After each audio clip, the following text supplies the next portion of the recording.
It's that time of year again, isn't it? We're kind of standing on that line between what was and what's coming next. And it's totally natural to just pause and take stock. You look at the wins, you look at the losses, the things you're proud of, and the things you regret.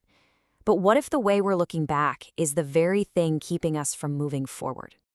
Okay, let's really get into this. This question is at the heart of a sermon from Open Door Church, and it gives us this incredible framework for how to handle our past so it doesn't, handcuff our future. The big idea here isn't to just ignore your history. No, not at all. It's about changing your relationship with it. So let's start with the problem itself. The sermon kicks things off by drawing this really sharp line in the sand. It makes the case that there's a massive difference between productively looking at your past and being basically imprisoned by it.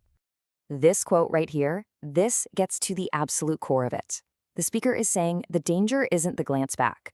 The real trap, the thing that kills our progress, is when we stop just looking and we decide to stay there, like we're setting up camp in yesterday's memories. So what is the actual difference? Well, according to the sermon, looking back is super productive. It's how you learn from your mistakes. It's how you draw strength from your victories. But staying back?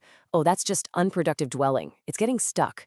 Either you're stuck in complacency because of how great things used to be, or you're paralyzed by old hurts and guilt. See the difference? One fuels you, the other one completely freezes you. All right, so how do we break free from staying back? This is where the message brings in this really powerful metaphor, viewing your life as a race. It's a total mindset shift that helps reframe the whole journey. And this whole idea, it's rooted right here, in this passage from the Apostle Paul. Now get this, he's writing this from a prison cell, but his focus isn't on his chains, it's on the finish line. This scripture becomes the blueprint for the entire Keep Moving philosophy. Okay, now what's so cool here is how practical this running analogy gets. I mean, think about it. In a real race, you never see a sprinter looking over their shoulder. Why not? Well, for one, it completely throws off their balance. It shatters their momentum, and in some races, it can literally get them disqualified. And that's the parallel to our own lives. Constantly looking back can derail our progress in the exact same ways. So if we are in a race, how in the world do we run it well? Well, this framework breaks down that idea of pressing forward into a really clear, actionable three-part solution. And the strategy is pulled right from that scripture we just saw. First, you have to forget what's behind. Second, you actively have to reach for what's ahead. And third, you press with discipline toward that goal. Forget, reach, press.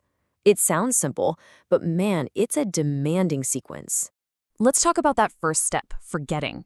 It's really framed as an act of release. And look, this is not about pretending the past didn't happen. It's about refusing to let it define you. It means consciously letting go of the weight of old guilt, of old failures, and this is just as important, even letting go of past victories that might be making you lazy or complacent. You just can't run your best race if you're dragging all of that stuff behind you. Okay, step 2, reaching.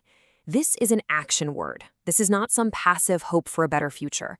The sermon describes this as a deliberate, spiritual stretch. It's about having this intentional hunger for what's next, truly believing there's more out there for you, and actively moving toward it with this sense of expectation, even if you can't quite see it yet. And finally, we have press. This is all about disciplined perseverance. It's that moment in the race when your lungs are burning and your legs are aching, but you just refuse to quit.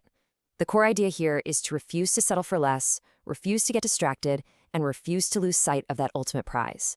It's the daily grind of just staying focused. But all this effort, releasing, reaching, pressing, it all kind of begs a really important question. What are we even running toward, right? What is the prize?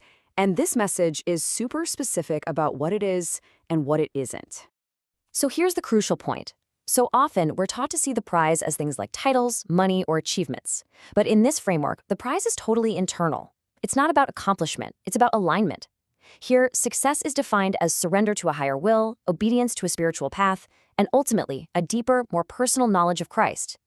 And that really brings us to the final thought. After digging into this whole framework of releasing the past and pressing toward the future, the message turns that question right back to us. If your life is a race, and the prize you're chasing defines the entire journey, then you have to know what you're running for. Because what you see as the finish line, well, that determines absolutely everything.